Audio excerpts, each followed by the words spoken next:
अब वो जमात जो थी वो नूर में नहा गई और किसी के दिल पे जो है एक छींट पड़ी, ये सिलड़ी बन गई। क्या बन गई? लड़ी बन गई।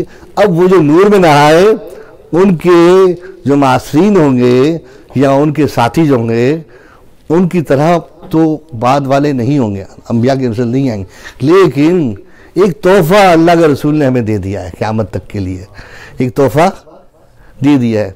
अंबिया तो नहीं आएंगे ना, नबूवत ख़त्म हो गई, लेकिन नबूवत के बदले में, ख़त्म हो के बदले में क्या दे दिया है? एक तोहफा अजीम। आप समझो अपनी फजीलत को, अपनी फजीलत को समझो।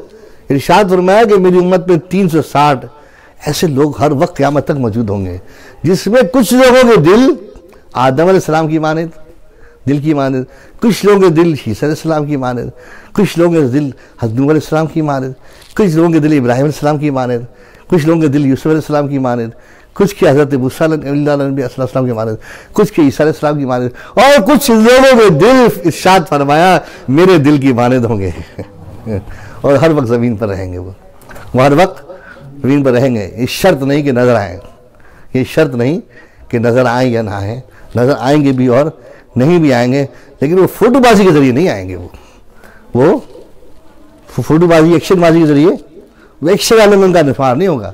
Action, photo, okay okay, camera क्यों रेडी, हाँ भाई बयान शुरू, नहीं, ये नहीं होंगे। वो सादा होंगे, छुपे होंगे, जब पहचाने जाएंगे तो भाग जाएंगे वहाँ से, जब उनकी पहचान होगी तो क्या करेंगे? वहाँ से भाग जाएंगे, छुपाएंगे अपने को। तो ईमान अल्लाह जल्ल सुब्हानहू ने इतना बड़ा दिया और इतनी बड़ी ताकत दे दी क़यामत के लिए। अब मुकाबला बड़ा सख्त आ गया हमारा मुकाबला। अब दुनिया है कितनी हमारे नज़दीक, ये तो फैसला हो गया ना, कितनी है? 7 दिन की। कितनी? और ये कौन सा दिन चल रहा है? आखिरी दिन, जुमा आखिरी दिन, यानी कि ये 7 दिन पूरे नहीं होंगे, 7 दिन पूरे नहीं होंगे। रसूलुल्लाह सल्लल्लाहु अलैहि वसल्लम की उम्मत को कितना दिन मिला है? 1.5 दिन मिला है। कितने दिन? 1.5 दिन मिला है। 1.5 दिन से मुराद ये है कि 1000 साल तक गुजर चुके हैं और बाकी 1400 और 42 कितने रह गए? बाकी 58 साल रह गए। 58 साल रह गए और ये हमारे उरूज के साल बाकी रह गए। उसके बाद क्या है? दज्जाली ताकतें जो है वो पावर पकड़ जाएगी, दज्जाल जो है वो पावर पकड़े। लेकिन अभी है हमारी ज़िंदगी, हम इसको धकेलना चाहते हैं पीछे। दज्जाली ताकत को क्या करना चाहते हैं कि हमारे 60 साल मजीद जो हमारे इज्जत के साथ गुजर जाए, हमारी नस्ल गुजर जाए। इसके बाद क्या होगा? फितरत की लड़ाई होगी। दज्जाल की लड़ाई किससे होगी? अल्लाह से नहीं लड़ सकता, तो उसने क्या किया? मैं किससे लड़ूंगा? फितरत से लड़ूंगा। जैसे मिसाल के तौर पर आपसे किसी की लड़ाई हो जाए, ठीक है ना, वो आपसे लड़ नहीं सकता, ताकतवर नहीं है इतना, वो क्या करेगा? आपके कभी दीवार तोड़ जाएगा, कभी किसी की उंगली तोड़ जाएगा, कभी उल्टे उल्टे काम कर जाएगा, कभी बर्तन तोड़ जाएगा, ऐसे ऐसे काम करेगा जो आपको तकलीफ, आपका बिगड़े कुछ नहीं लेकिन आपको तकलीफ पहुंचाएगा, हिस्सा पहुंचाएगा। तो शैतान ने कौन सी जंग लड़ी है? फितरत के खिलाफ। क्या फितरत के खिलाफ? कि मैं मर्द को मर्द से जुफ्ती करवाऊंगा। वाह भाई वाह। मर्द को जिसकी तस्वीर किससे करवाऊंगा? मर्द से करवाऊंगा। औरत को जिसकी तस्वीर किससे करवाऊंगा? औरत से करवाऊंगा। चैलेंज उसका ये करवाऊंगा, ठीक है। सारे दुनिया के पानी, जो इस्लाम के अंदर पानी क्या है? एक फलाई चीज़ है। 3 चीज़ें फलाई हैं, याद रखिए। कितनी चीज़ें? 3 चीज़ें फलाई हैं, पानी, नमक और आग। 3 चीज़ें फलाई चीज़ें, ये करवा के छोड़ूंगा। अब अल्लाह तबारक व तआला कि जो अंबिया अलैहिस्सलाम है, इनका मुकाबला और यहूदियों का मुकाबला। अब बताओ कि आपको कभी क्या है? वो बशारत मिल गई ना आपको कि क़यामत तक आप में रहेंगे, ताकतें रहेंगी, ठीक है। ये बशारत मिल गई, जो तकसीम हो गई है अंबिया अलैहिस्सलाम की, नबूवत का दौर बंद हो गया, मगर नूर जो है वो नूर की तकसीम आ रही है। फिर ये भी हो गई कि 3 तकसीम है, नफ्से अम्मारा,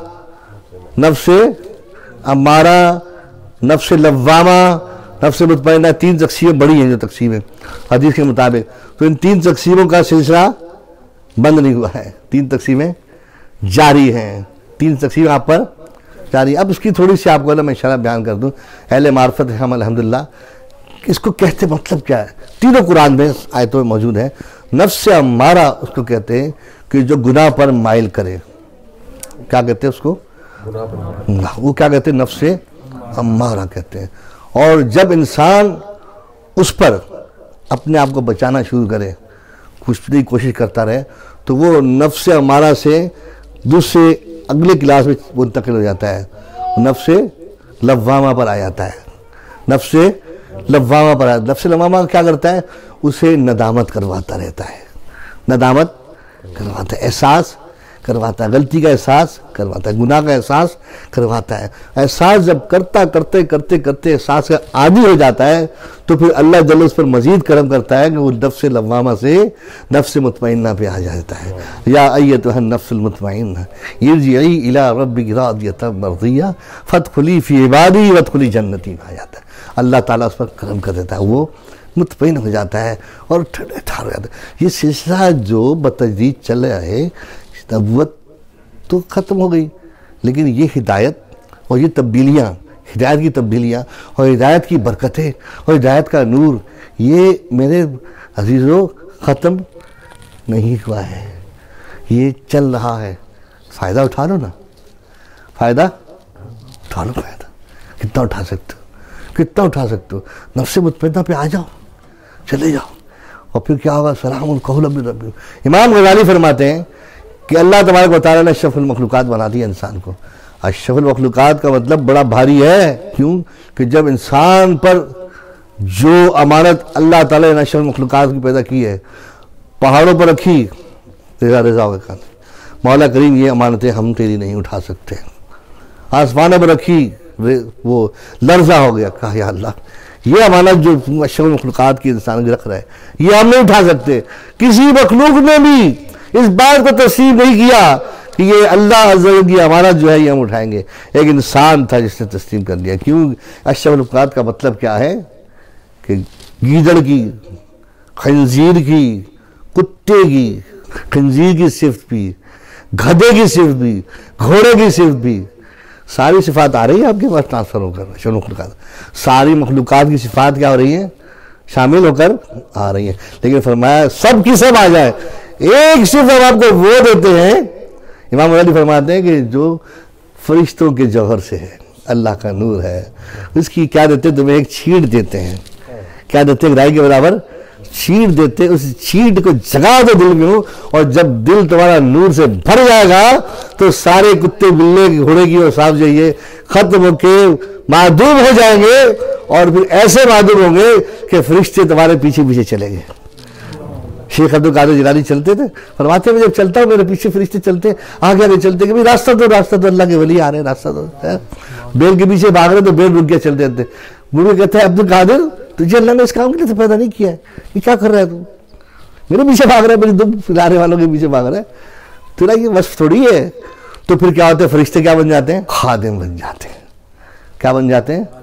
खादिम बन जाते हैं। वाह वाह, क्या बन जाते हैं, खादे हूरे हूरुम मकसूरातुम फिल खयाम। वो हूरे खेमों में बैठकर आपका इंतजार करती है, आ जा मेरे बंदे अल्लाह के, मैं तेरे मुत्तसिर हूँ, मैं तेरे मुनज़िर हूँ। और फिर जो नहीं होता मुतहम्मिल, तो फिर क्या करता है, जहन्नम इंतजार करती है कि लाओ इस खबीस को। हदीस शरीफ में जो गालियों का रसिया होगा, गालियाँ देगा, कुत्ते की तरह घसीट कर जहन्नम में डाला जाएगा। और जहन्नम कहेगी कौन सब बदबख्त हो रहा है मेरे पास आज, कि सारे जहन्नम को ताफुज से भर दिया इसने, सारे जहन्नम में बदबू कर दिए। बताया जाएगा ये वो है कि दुनिया में नंगी बातें करने का बड़ा शौकीन था, गंदी बातें करने का बड़ा शौकीन था, बड़े अपनी बदकारी के किस्से चर्फ ज़बानी के साथ मस्के लागे तड़के लगा लगा के लोगों को सुनाता था कि मैंने आज ये कर दिया तो वो कर दिया, ये बदकारी की तो वो बदकारी की, अपने किस्से सुनाता था बदकारी के, बदकलामी के, फाहशी के। तो कुत्ते की तरह घसीट कर जब जहन्नम में डाला जाएगा तो जहन्नम बदबू से भर जाएगी। आपकी मर्जी है कि वो एक राई के दाने के बराबर जो नूर पड़ा है, नूर फरिश्तों का, उसको उजागर करके फरिश्तों को खादिम बना ले, या कुत्ते बिल्लों के साथ मिलकर कुत्ते बिल्ले आपको कहा भैया मेरा यार आ गया, हमारा यार आ गया, जहन्नम के कुत्ते बिल्ले कहेंगे हमारा यार आ गया, सांप के हमारा यार आ गया, तू था कब, तो कुत्ते बिल्ले बन जाए या फरिश्तों की सिफात अपना लें। ये बड़ा मतलब सख्त मुकाबला है, कहना बड़ा आसान है, करना बड़ा मुश्किल है।